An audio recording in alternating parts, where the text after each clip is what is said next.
Hallelujah, Jesus, Panginoon, sa pangalan ni Jesus. Patuloy kaming malapit sa iyong banal na presensya sa oras na ito, Lord. Tinihiling, Panginoon, ang patnubay ng banal na Espiritu sa lahat ng aming gagawin na Diyos. Pangunahan mo kami, Lord, sa mensaheng ito na iyong bubuksan sa lugar na ito, Panginoon. At sa makaririnig, Panginoon, ng mga talatang ito sa Biblia, O Lord. Ikaw, Panginoon, ang umipos sa kanilang mga puso, Lord. At ibigyang linaw mo ang iyong banal na salita, Panginoon. Mula sa iyong mga talata sa Biblia, O Lord, kanila itong maunawaan. Kumilos ka, Panginoon, banal na Espiritu, at ipaunawa mo sa amin mga kahulugan ng mga talatang ito, Panginoon. Maraming salamat, O Diyos. Sa pangalan ni Jesus. Amen.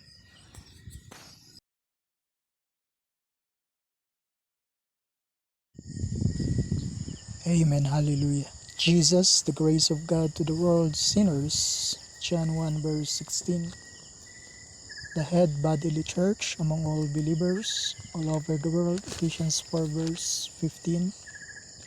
Reign Lord, King of kings and Lord of lords over all Gentiles and Jewish people all over the world. Isaiah 52 verse 6 to 8. Our new covenant God promised long time ago, Jeremiah 31 verse 33 to 34. A long time that talks about by the prophet Isaiah concerning Jesus when he wrote something tell about his life and God's purpose. His divine pure prophecy message to Virgin Mary that she will bear to a child and shall be called Emmanuel, which means God with us.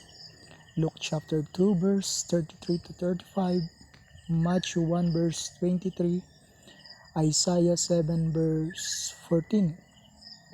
A hope to the future that will bring honor to God's holy name, Yahweh. Exodus 34 verse 5 to 6. A Savior that saves whole humanity's Messiah. Isaiah 9 verse 1 to 7. The sound doctrine of faith, courage, and love, faithfulness, mercy, and the pure grace of God. The only way to eternal salvation, the truth, and the life. John 14 verse 6. The way repentance is made, the way to godliness, righteousness to God. Amen. Jesus is the only way we can walk into by obeying God. Amen. Ang Panginoong Hesus lamang ang daan na ating masusunod, ang banal na kalooban ng Diyos. Yahweh or Yahweh, I am that I am. Exodus 3 verse 14. Having life in and of himself, having wings to fly of an eagle, his mighty wings submerging from sea to sea. Zechariah 9 verse 9 to 17. Submerging the whole entire land of Israel from one end to another. Isaiah 40 verse 28 to 31. He speaks truly throughout the Holy Scriptures, His holy word. He speaks in many dreams and visions using his many prophets.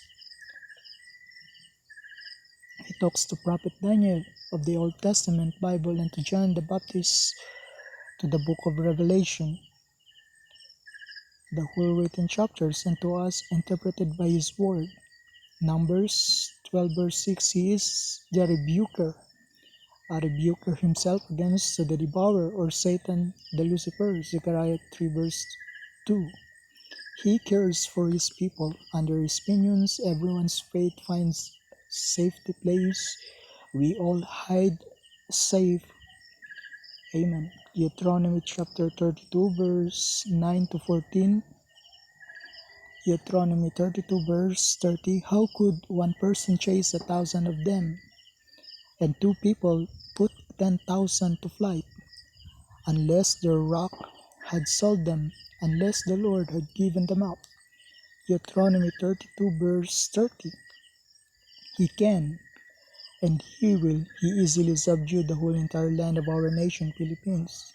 Joshua 23 verse 9 to 10. For the Lord has driven out great and powerful nations for you, and no one has yet been able to defeat you. Each one of you will put to flight 1,000 of the enemy, for the Lord your God fights for you, just as he has promised. Joshua 23 verse 9 to 10. He brings salvation to everyone believing he is the Son of God. He gave gifts to his chosen ones, just as what he has promised, the coming of the Holy Spirit.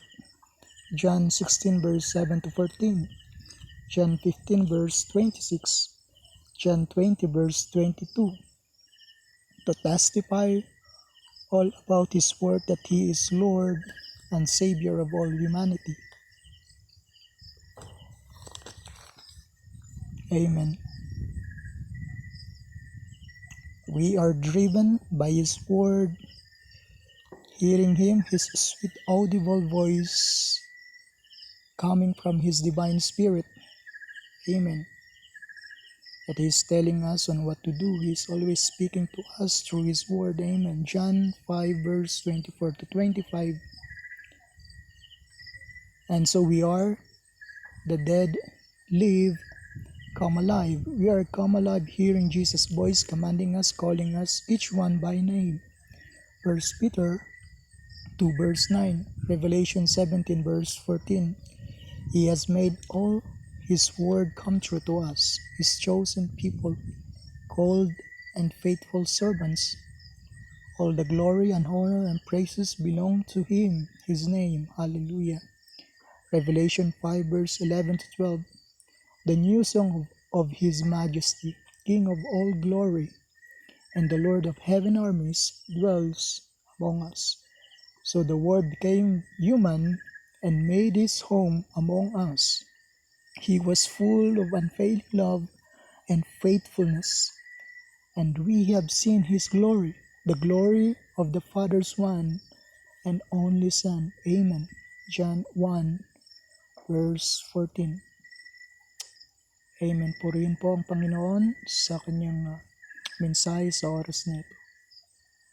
Manalangin po tayo, Panginoon. Patuloy kaming malapit sa iyong banal na presensya. Tiniling sa iyo, Lord, ang pangunguna mo sa mga awiting ito, Panginoon, na pinagkakatiwala mo sa amin, Lord. This song, Emmanuel, na iyong pinagkatiwala sa amin, Lord, na iyong pagkakilanlan mula pa ng unang panahon, Lord. Propesiyang ito, Panginoon, ay naganap sa aming mga buhay, Panginoon. Na ikaw nga ang Emmanuel, ang Mesiyas na darating at magliligtas sa aming lahat, Panginoon. Mag-aalis sa amin sa kasalanan, mag-aalis sa amin sa kabulukan ng daigdig na ito, Panginoon. Purihin ka, O Lord, sa iyong katagumpayan sa cross ng Kalbaryo. Sinabi mo, Panginoon, sa amin, Lord, tetelestai, it is done, it is finished, it has been made, accomplished. You have made, accomplished everything that need to do sa aming lahat, Panginoon. Kami, Lord, ay binayaran mo ng iyong banal na dugo, Panginoon. Ikaw, Lord, na nagpuhis ng iyong buhay, Panginoon. Ang iyong banal na dugo, Lord, na naglinis sa amin sa kasalanan, Panginoon. At nagdala sa amin sa kaliwanagan. Ikaw ang liwanag na aming taglay, Panginoon. Maraming salamat, Lord, sa kaligtasan na ito, Panginoon. Purihin ka, O Diyos, sa pangalan ni Jesus. Amen and amen. Hallelujah. Amen.